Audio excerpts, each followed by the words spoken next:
Bonjour à tous.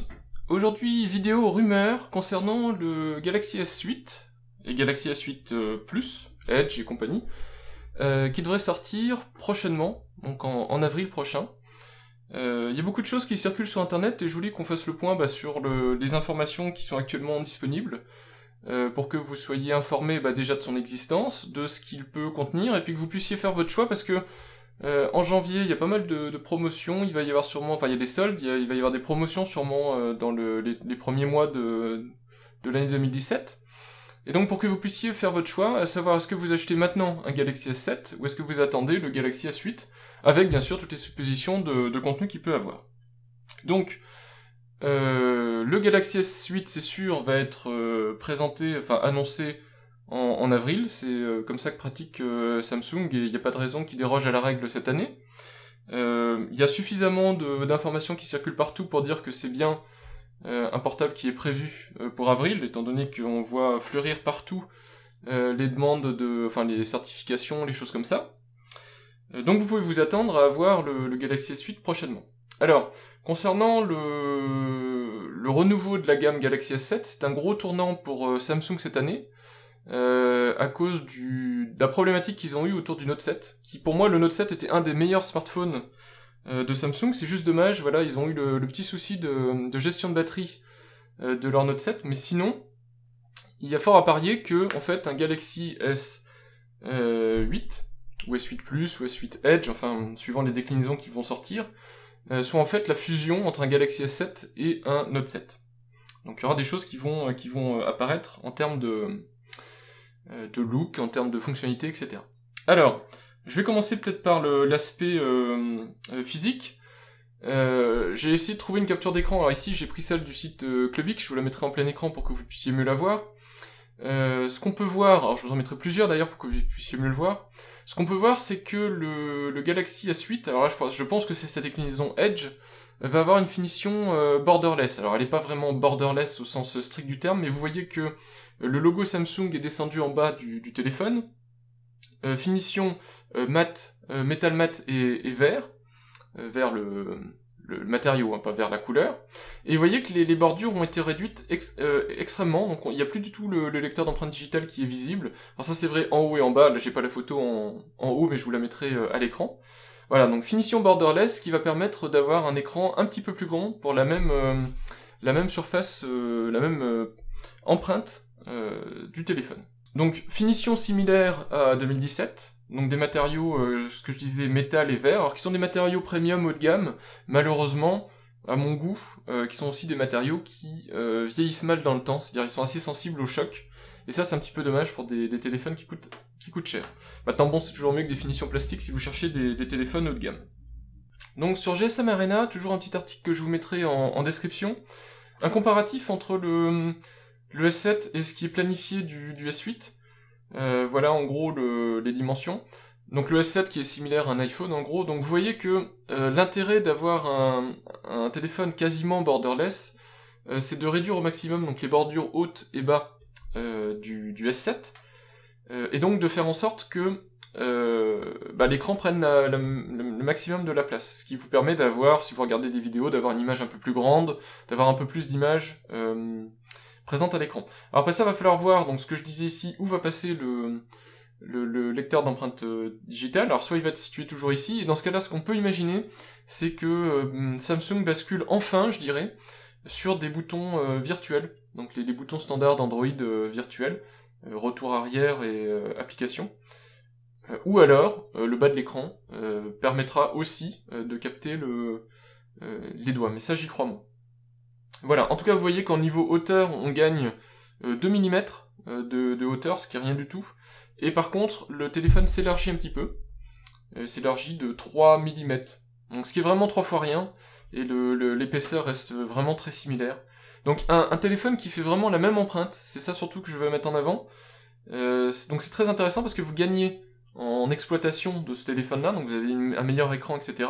Mais pour autant, vous n'avez pas quelque chose de plus volumineux dans la poche, et ça c'est vraiment sympa. Alors concernant l'équipement, on le voit ici, vous le verrez mieux vous à l'écran quand je vous mettrai la capture, mais Prise 3 pouces et demi. Alors il y a eu énormément de rumeurs sur Samsung copie entre guillemets Apple et enlève la prise jack. Très probablement, c'est une rumeur quasiment vérifiée, il y aura une prise jack sur le Galaxy S8, donc Samsung ne va pas réitérer ce qui est, je pense, l'erreur de l'iPhone, parce qu'il n'y a aucune raison de faire disparaître des ports historiques pour des prétextes aussi bidons que peut sortir Apple.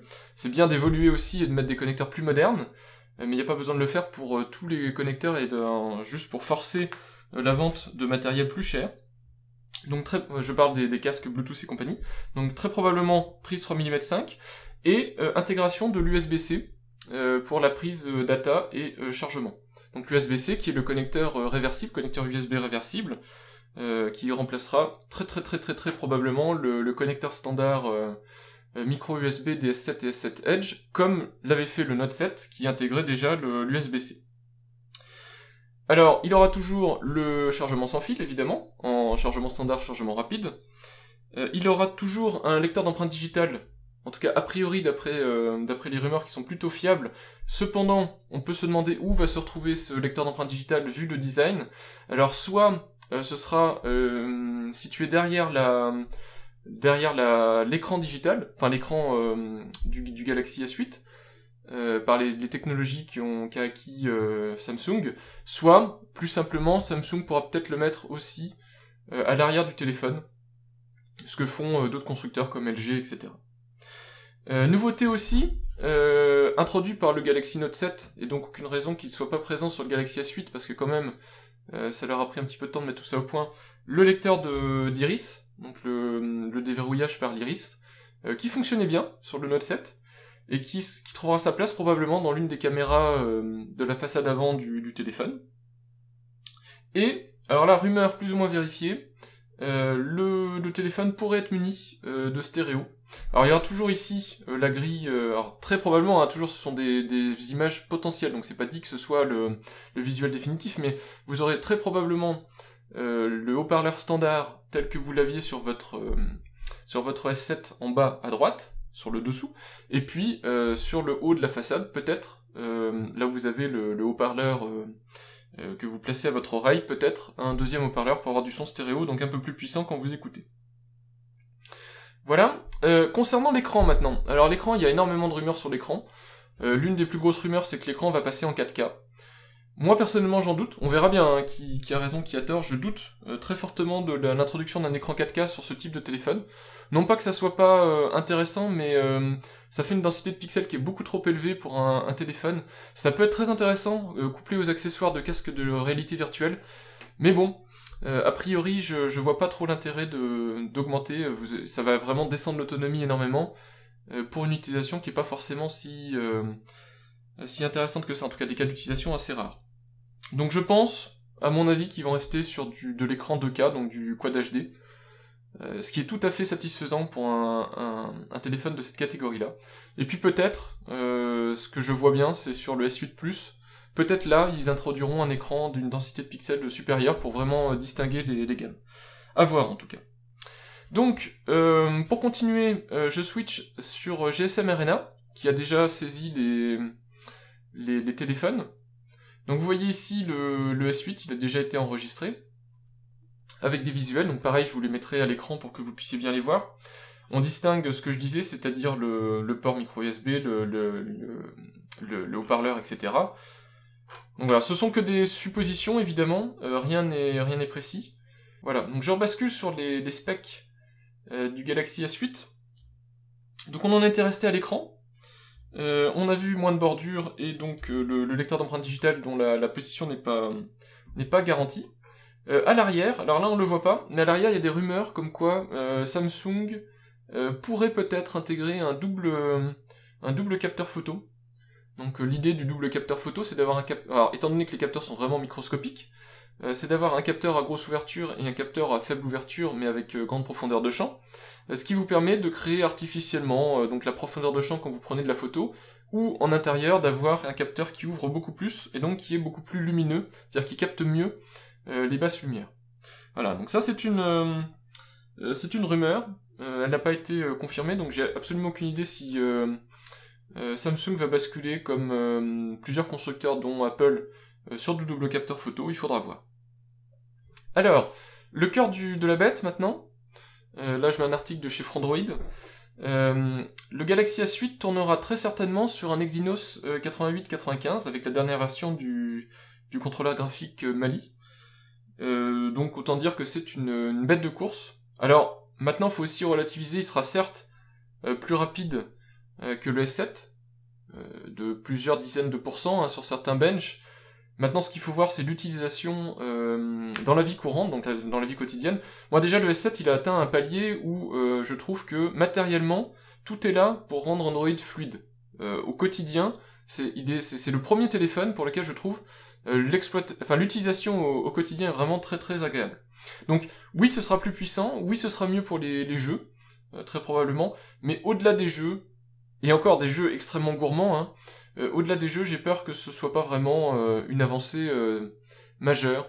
Si vous êtes hardcore gamer et qu'effectivement vous avez besoin de puissance, oui ce téléphone là sera un pas en avant, mais pour la majorité des gens qui jouent à des petits jeux sous Android, ce nouveau processeur ne sera pas non plus révolutionnaire.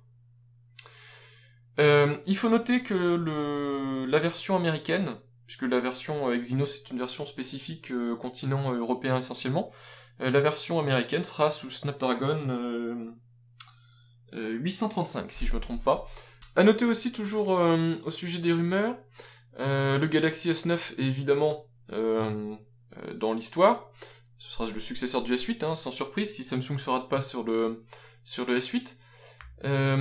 Très probablement, avec l'introduction du Galaxy S9, ce sera la première génération où Samsung arrivera enfin à avoir un processeur qui tourne sur les réseaux CDMA américains et sur les réseaux européens. Et donc ce sera peut-être la première fois que Samsung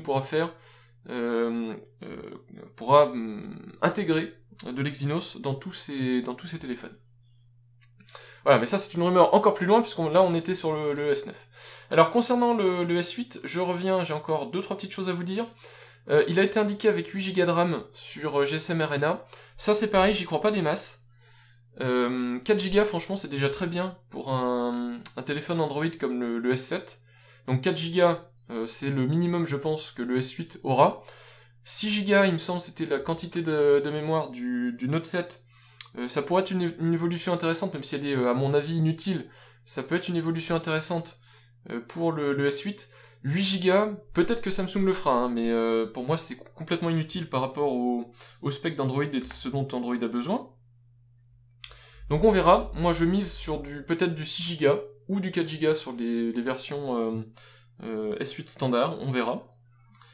Il tournera, alors après ça au niveau batterie, bon on restera sur les batteries l'équivalent en gros du S7, S7 Edge, donc on aura des autonomies tout à fait correctes si l'écran reste de la même résolution, sinon étant donné que la taille du téléphone va rester la même, je pense pas qu'ils vont pouvoir intégrer des batteries plus grosses, et donc forcément si l'écran augmente en taille et en densité d'affichage, donc en résolution etc, mon nombre de pixels, je pense que l'autonomie baissera un petit peu.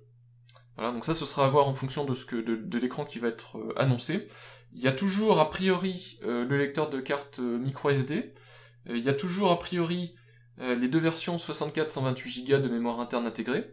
Je vous donnerai les mêmes conseils pour les suites, restez sur la version 64 Go si elle existe, puisque vous avez l'extension micro SD, elle vous coûtera moins cher. Il sera livré directement sous Android 7, ça c'est pas une surprise, c'est la version courante. Heureusement que ce sera le cas, et si c'était pas le cas, il faudrait s'en inquiéter. Dernière petite chose au niveau logiciel, Samsung ne peut pas mettre dans le téléphone Google Assistant, donc la version un peu évoluée de Google Now, qui est présente sur les téléphones Pixel de la gamme Google. Ils ont développé leur propre assistant personnel qui s'appelle, je crois le nom de code c'est Bixby, quelque chose comme ça. C'est fort probable qu'il n'apparaisse pas sur le S8 pour des raisons de brevet, etc.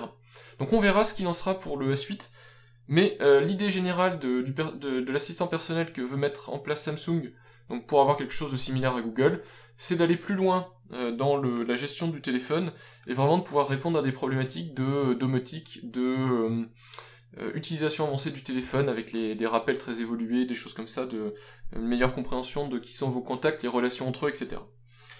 Voilà, donc peut-être il y aura l'assistant personnel dans le téléphone, peut-être pas. Ça, il faudra voir en fonction de comment Samsung arrive à s'en sortir avec tout ça. Enfin, dernier petit point, il sera théoriquement IP68, comme l'était le Galaxy S7. Ça, pour moi, ça doit devenir maintenant une norme pour les smartphones. Ça permet quand même de les rendre beaucoup plus solides et beaucoup plus résistants dans le temps. Donc j'espère en tout cas que ce sera le cas. Et enfin le prix. Alors là, par contre, la rumeur est la suivante. Il est très probable que le prix fasse encore un bond et se cale sur le prix des plus gros fabricants, donc Google, Apple et donc Samsung, avec un prix de 800 € au lancement. Alors c'est similaire au S7, mais bon, ça veut dire que les versions supérieures, S7 Edge et S8 Plus, alors je sais pas si c'est S8 Plus égale S8 Edge, faudra voir. Est-ce qu'il y aura aussi un design spécifique similaire au Note 7 pour le S8 ? Voilà, donc c'est pour ça que je ne sais pas si ce sera la gamme, ce sera S8, S8 Edge et Note 8, quelque chose comme ça, ou si ce sera vraiment que S8 et S8 Edge. C'est pour ça qu'à chaque fois je donne les trois. Toujours est-il que le S8 aura probablement le prix de base de 800 €, donc ce sera sûrement le 64 Go, etc. Donc on peut imaginer des téléphones qui atteignent les 1000 € sur les versions les plus complètes. Voilà, donc c'était le point que je pouvais faire là maintenant tout de suite sur le S8. J'espère que toutes ces informations vous sont utiles. Maintenant, si vous attendez, vous espérez acheter un smartphone prochainement, à vous de voir. Si vous vous précipitez sur le S7 maintenant, si vous attendez le S8, sachant que, comme d'habitude, la sortie du S8 risque non pas de faire disparaître le S7, il restera en vente, mais risque de lui faire baisser un petit peu son prix, ce qui est plutôt une bonne chose. Voilà, donc à vous de voir, avril, on se donne rendez-vous en avril, et on verra si lesquels de tous ces pronostics étaient vrais, ce qui va être fait par Samsung, ce qui va pas être fait, en espérant que le S8 soit à la hauteur du S7, parce que c'est vraiment un smartphone qui est plutôt de qualité. Voilà, je vous remercie d'avoir suivi cette vidéo, j'espère que toutes ces informations-là vous ont été utiles, et puis je vous dis à bientôt pour de prochaines vidéos et de prochains tests. Au revoir.